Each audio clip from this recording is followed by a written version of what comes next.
اعوذ باللہ من الشیطان الرجیم بسم اللہ الرحمن الرحیم۔ السلام علیکم ناظرین، میں لا اسلام چینل سے مخاطب ہوں۔ ناظرین کرام، انسان کے دل پر کبھی کبھی غم طاری ہوتا ہے، کبھی کبھی انسان بہت پریشان ہوتا ہے۔ ان کو معلوم نہیں ہوتا کہ وہ کس وجہ سے پریشان ہے، اور اس پریشانی کی وجہ سے انسان کی زندگی تنگ ہو جاتی ہے۔ یقیناً کہ زندگی میں تنگی گناہ کے برے اثرات کی وجہ سے ہوتی ہے۔ جس طرح ہر دوائی کا ایک سائیڈ ایفیکٹ ہوتا ہے، اسی طرح ہر گناہ کا بھی ایک سائیڈ ایفیکٹ ہوتا ہے۔ انسان اگر دوسروں کا دل دکھاتا ہے تو اللہ تعالیٰ اس انسان سے بدلہ لے لیتا ہے، لیکن انسان کبھی ایسا نہیں سوچتا کہ یہ ہمارے گناہ کے برے اثرات ہیں۔ گناہ کے برے اثرات میں سے ایک یہ بھی ہے کہ اس کی وجہ سے دنیا اور عالم برزخ میں زندگی انتہائی تنگ گزرتی ہے، اور انسان آخرت میں سخت دردناک عذاب کا شکار ہوتا ہے۔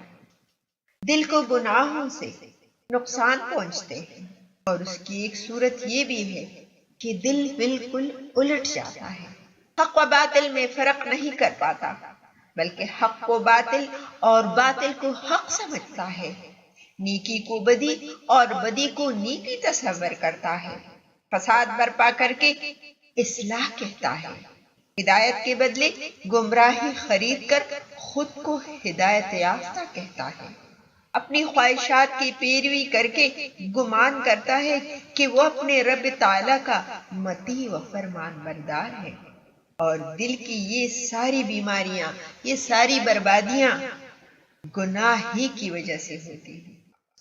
چنانچہ حضرت ابو سفیان فرماتے ہیں، جب لوگوں کے دل درندوں کے مانند ہو جاتے ہیں، کچھ لوگوں کے دل کبوتروں کی طرح محبت کرنے والے، بعض کی اونٹ کی طرح بغض رکھنے والے، بعض کی لومڑی کی طرح وفاداریاں بدلنے والے، بعض کی بکری کی طرح سراپا برکت والے۔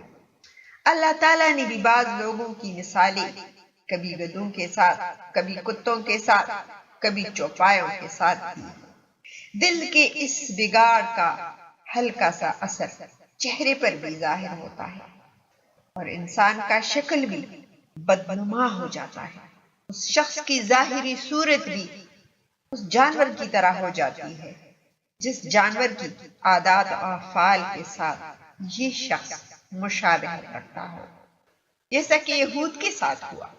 بعض کی شکلیں بندروں کی اور بعض کی سوروں میں تبدیل ہوئی۔ ایسے تعجب و حیرت کا مقام ہے کہ بعض لوگوں کا دل اندھا ہو جاتا ہے مگر اس کا احساس تک نہیں ہوتا، اور بعض کے دل بالکل منسخ ہو چکے ہوتے ہیں مگر انہیں شعور تک نہیں ہوتا، اور بے شمار لوگ دوسروں سے اپنی تعریفیں سن کر دھوکے میں آ جاتے ہیں۔ جیسے کہ آپ لوگ جانتے ہیں، آج کل فیس بک پر جب لوگ اپنی تصویر لگاتے ہیں تو کچھ لوگ لکھتے ہیں so cute, so smart, so beautiful, واہ جی کیا بات ہے، واہ جی ہیرو ہو، واہ جی چھا گئے ہو۔ یہ جھوٹی تعریفیں بھی گناہ ہے، اور اس بندے کو ان جھوٹی تعریفوں سے بڑی تسلی مل جاتی ہے، اور وہ پھر بس یہی کام کرتا ہے کہ اپنی تصویر ہی لگاتا ہے تاکہ لوگوں کی تعریف حاصل کرے۔ اور بعض لوگ اللہ تعالیٰ کی طرف سے جلد عذاب نہ آنے کی بنا پر عیش و عشرت میں مبتلا ہو کر اپنی حقیقت بھول جاتے ہیں کہ وہ کون ہے اور کتنا گناہگار ہے، سو وہ اللہ تعالیٰ کی اس ڈیل سے بڑا فائدہ لیتا ہے۔ اللہ تعالیٰ قرآن پاک میں سورہ المطففین میں فرماتے ہیں، ہرگز نہیں بلکہ ان کے دلوں پر میل لگا ہے، ان کی کرتوتوں کے سبب بے شک وہ اپنے رب سے اس دن روک دیے جائیں گے۔ قرآن پاک کی سورہ طٰہٰ میں اللہ پاک فرماتے ہیں، اور جو لوگ میرے ذکر سے روا گردانی کریں گے تو ان کی معیشت تنگ ہوگی، اور قیامت کے دن ان کو اوندا اٹھایا جائے۔